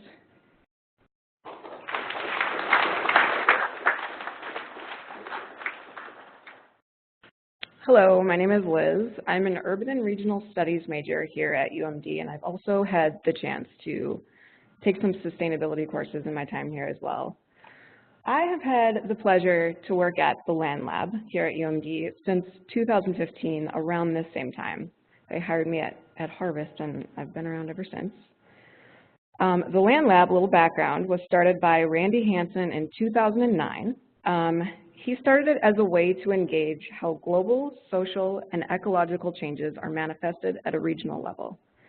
It's a place for students to learn about sustainability through the cultivation of various vegetables and crops. It's a place for research and experimentation for different classes and programs at UMD. And it also serves as a place for community development. Over the years, a lot of students have had the privilege to participate in a project that seeks to respond to regional challenges focused on meeting human needs while enhancing natural systems. Those students have been able to bring a new and richer understanding to their various majors and future careers. In my own experience, I grew up in Fargo, North Dakota in just a residential neighborhood, and for me, I have found the most value in reestablishing the connection between people and their food source. I've gotten to observe that reconnection in a few different ways at my time at the farm and on a few different scales. So on a personal level, I was able to encounter food in a way that I hadn't been able to before. So I got to pull food out of the ground instead of grabbing it off of a grocery shelf. And that was a completely new and exciting way for me to interact with it. We also have times at the farm where we take the food that we've worked so hard on all summer to cultivate and weed and pull out of the ground, and we have meals together. So taking food that I've worked hard on and preparing it and sharing it with people that I care about was honestly one of the most human and simple things that I've gotten to be exposed to. But we also have a commitment at the farm to involving the community. So once a year we have middle school students come out to the farm, 7th graders, and they're invited to come help us harvest food and pick crops, and they get to learn about the farm in the process. And getting to watch a younger generation light up as they get to learn about sustainable agriculture, even if, like, honestly what they think they're doing is just digging in the dirt. It's been such a pleasure. And we often get to take extra produce home those days because they are not necessarily adept at farming just yet. Additionally, once a year we have a food and farm festival. It's a total blast. We get to invite the community out and help us celebrate the harvest and the season. There's food and there's the farmers markets. This year is going to be especially cool because we have this very cool show going on with big puppets. There's going to be a 10-piece brass band there, and everyone should go to it. It's actually going to be this Sunday from 12 to 4, so please come. You're all welcome. My favorite part about it is that we get to engage with the community, so seeing genuine interest in what we've been up to is one of my favorite parts about being at the farm, and we're happy to answer any questions. So I've also gotten to see how it's possible to influence a larger institution. UMD is the only school in the youth system to grow and sell all of its produce back to the dining center. So the pictures I have here are actually the director of the dining services checking our vegetables out, and then at the top that's Tom, the head chef, and he's checking out the crops in the field. So it's a really cool interaction to get to witness.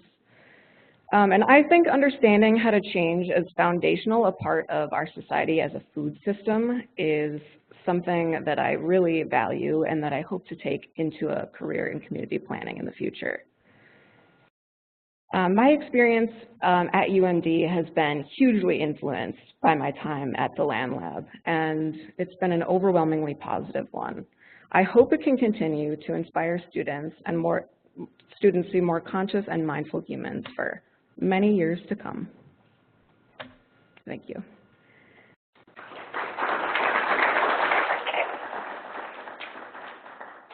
Megan and Chris are next, and they're going to share about their project-based learning experiences in organizational management and marketing.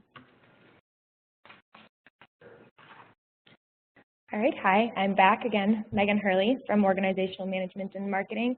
And so me and Chris are first I'm going to talk about my project and Chris will then touch on his. And so our class that we took is called Sustainable Management, and it looked at, as our role of managers, how are we going to lead and influence the organizations and corporations we are a part of down a more sustainable path, and a path that is better for our environment and a community as a whole. We also did our own individual projects looking at our own lifestyles and saying, okay, how can I change parts of my own life to save money for myself but also reduce my carbon footprint as a whole. So we had to come up with 3 different options and do an evaluation report on those options. So my 3 were: first, I looked at stop driving to school. I calculated that I would save about $45.46 on gas. I could resell my parking permit I had already purchased and get back $150 I had already spent. And on average for that semester, I would have saved 395 pounds of carbon. My second option I looked at was I have a lot of reading materials for my courses, and on average I was spending about $32 each semester on printing alone, and that would have saved 47 pounds of carbon. And then lastly, this one was a pretty small savings and difference in CO2, but it was bringing your own mug or tumbler to coffee shops. That would save, just because specifically with Starbucks, if you bring your own cup, they give you 10 cents off of your drink. And so on average for me, over the courses of the semester, I would have saved about $3.50 and 7.5 pounds of carbon. And so looking at these, then we had to evaluate that based off of these 3 options, which ones we were actually going to adopt based on how feasible it would be with our lifestyle at that time. I ended up adopting the stop printing the reading materials and also bringing my own tumbler or mug to coffee shops, just because those 2 were the most feasible for me. I wasn't quite willing to give up the convenience of having my car with how crazy my lifestyle is, but one thing that I have decided to do based off of this research is that when I graduate come December, depending on where I live and where my work is, I want to be using public transportation to get to and from my offices, just because I'll be at the same place throughout the day and not rushing back from class to work and back to class and so on and so forth. And so I'm taking that research that I took from that class, even though I didn't adopt that decision then, I am hoping to implement it into my lifestyle come this December when I graduate. So now Chris is going to talk about his project.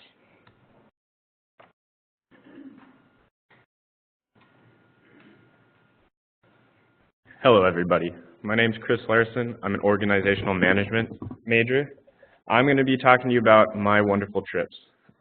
So every day I drive 42.5 miles from my house to UMD. It's a very long time. But to top it all off, I drive a 1995 Cadillac DeVille. They're not well known for gas mileage, just an FYI. So before this project started, I realized there was a way that I could do something, and it really wasn't going to add too much of a hassle to my life, and I decided to just drive 10 miles per hour slower on my trip. Now, you're already asking, Chris, you already drive 50 minutes to class. Yeah, I know, it's now an hour. So now I drive an hour to school. The biggest note with mine is that my car is super fancy for 1995, and it tells me my average miles per gallon. Before this project, it was at 15.6 miles per gallon, and through the now 9 months of me doing this, I'm now up to 21 miles per gallon, which is really nice since I have to drive into town 4 to 5 times a week.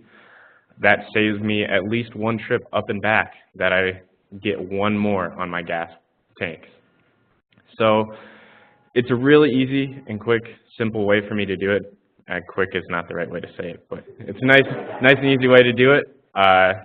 So, yeah. Next will be our recent UMD graduate, Emily Weber.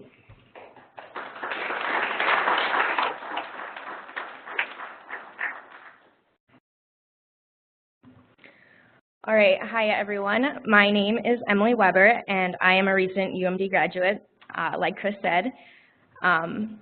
As being a recent graduate, many people ask me, what am I doing with my life? And that is something I'm still trying to figure out.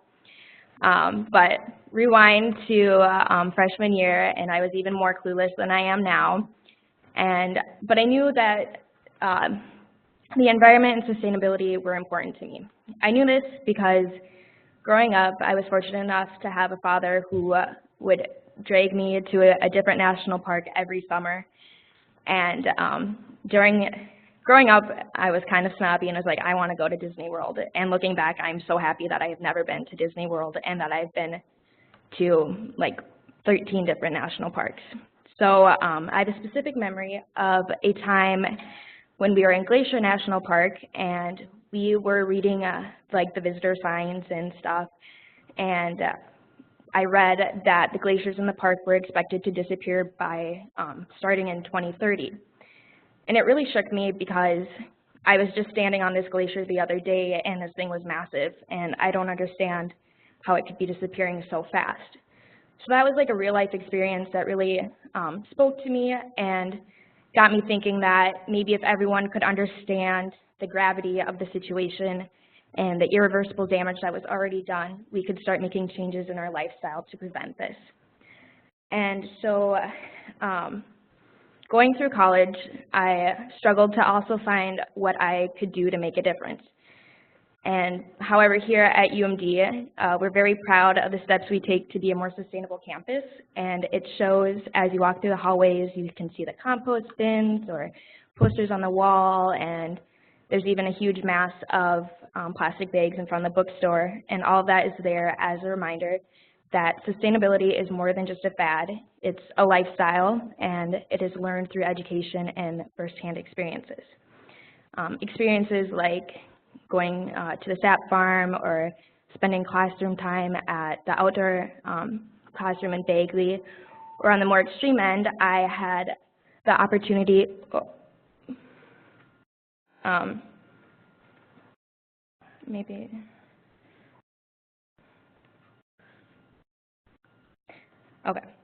So I had the opportunity to partake in David Searing's Culture and Sustainability course in Ecuador this past summer, where I got to see firsthand a community that works cohesively to support themselves and does so in a sustainable way.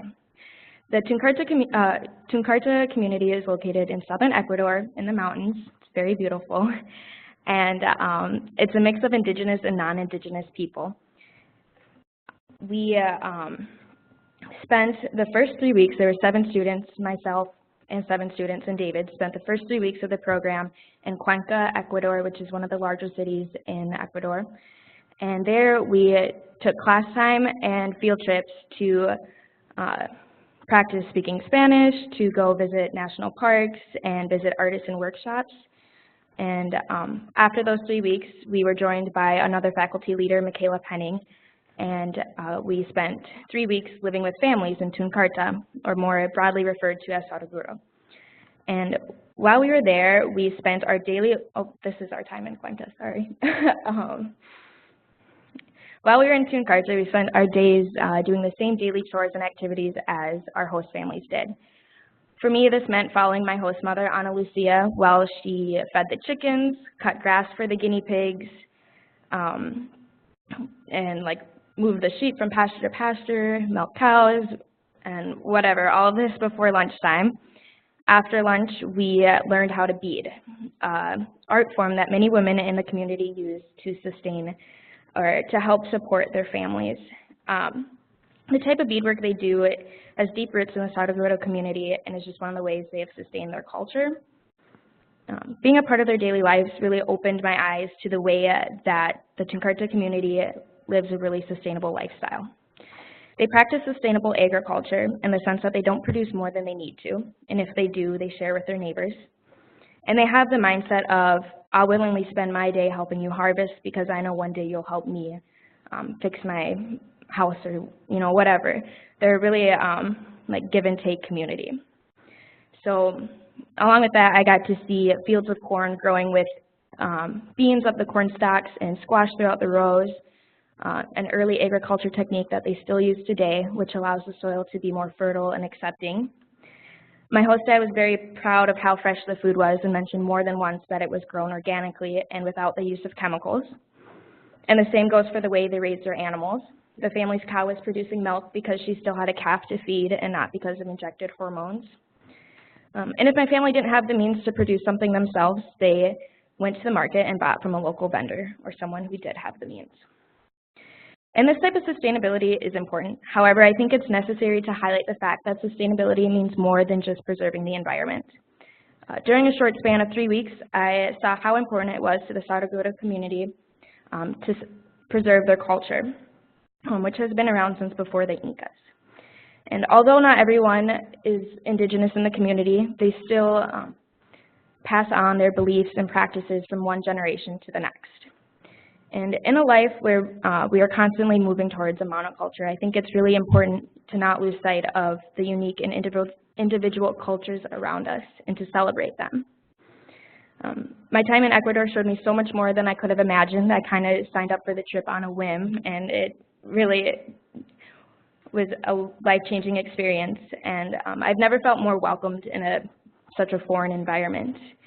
And everyone there was so willing to open up their homes to us and to teach us how and why they live the way that they do.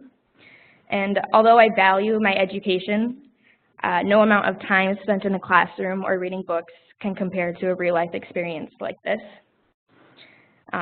This is the type of experience I will take with me as I pursue a career, hopefully one where I can make small but positive changes in the world around me.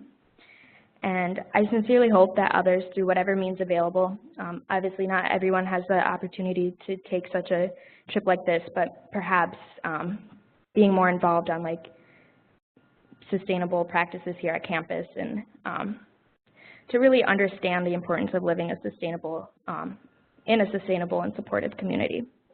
Many thanks to David for saying something special in the Sao Grotto community and for allowing me to be a part of it, and thank you all for listening.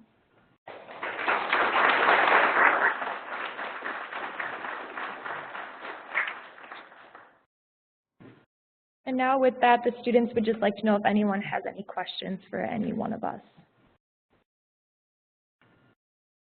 Yep. When you were in that sustainability course, I presume last spring, correct? Did you partake in the weight loss by chance? We did, yes. Chris had a much bigger role in it than I did, though, so. I was going to say, kind of going on with that, what was the overall takeaway with that? How that has been part on you can make it explain a little more. Mm-hmm.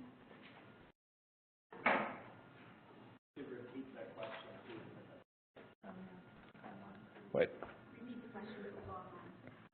The question was, since we did the class, the sustainability class in the spring, we did a trash audit and how we felt it worked within our means.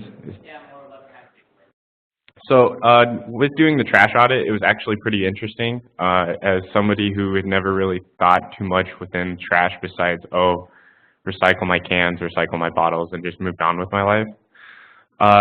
Sitting down and truly figuring out what's compost, what's recyclable, what's just regular trash was really neat for me.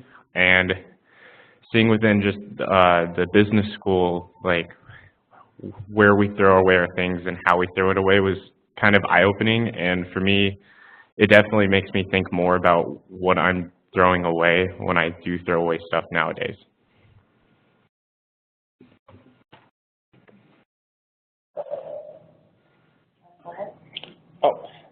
I guess I have some questions that came to me via email. So they were both from UMD, and the first one was a question about funding, namely the source of the funding, I would guess. So we end up getting a fairly large grant from a private foundation, whose name I don't think I'm allowed to mention because part of the grant agreement was that if we publicized their name, we had to get like 30 days of written notice beforehand. And I didn't know about this 30 days ago, so I wasn't able to get that notice. But yeah, it was a private foundation within Minnesota, provided us the funds for all the stuff we did. And the second question I had received was about the SLAM and whether we'd be able to send out those materials. I believe we should be able to. I think if you want them, you should email me at cloo@morris.umn.edu or our Office of Sustainability and ask for them. We'd be able to get them to you. And I don't know if there's other questions.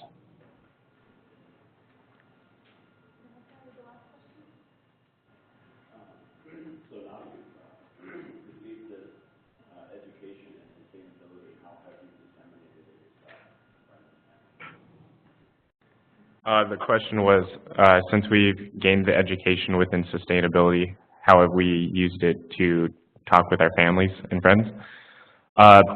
Personally, my parents aren't the greatest when it comes to a sustainable mindset, but we have improved our different usage of recycling, whether it be cardboard, paper, glass. They've been working more into that idea, but thinking more of like in a big carbon footprint. It's kind of hard to get them to grasp. But with my friends and my brother, it's more easier to talk and be able to work towards reducing just not my own carbon footprint, but everyone that I know.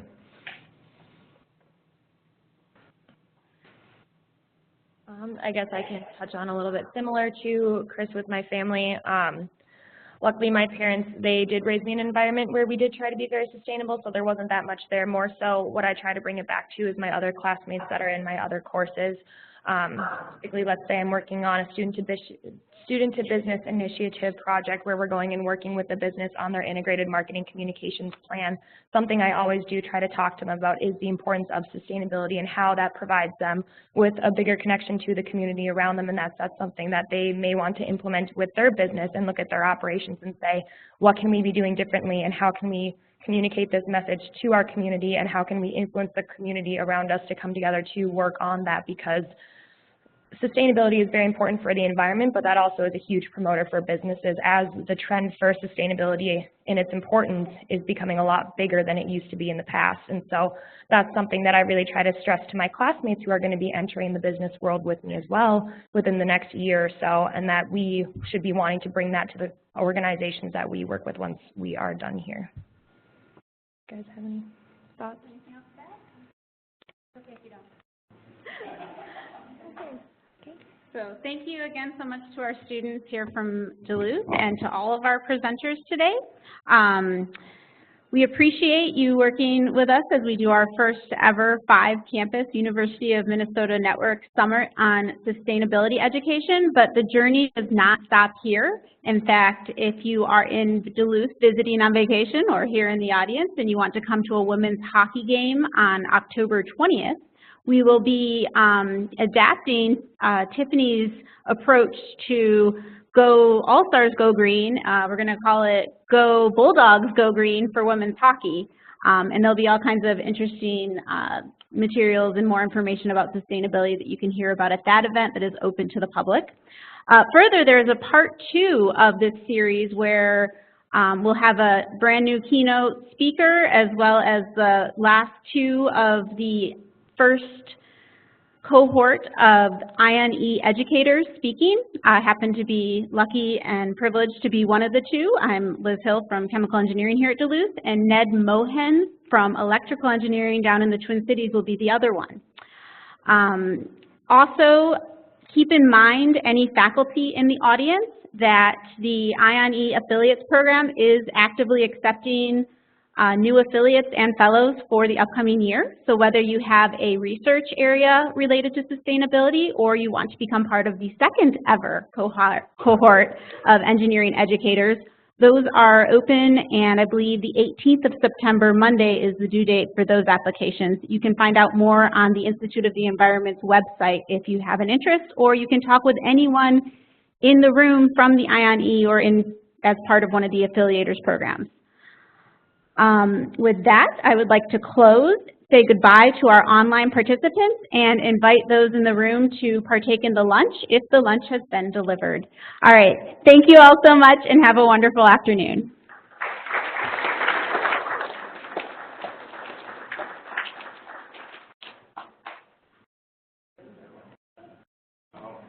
Okay, I don't want to speak to the microphone because I have no idea if it's still broadcasting to the other places. As lunch is being brought in, I have a little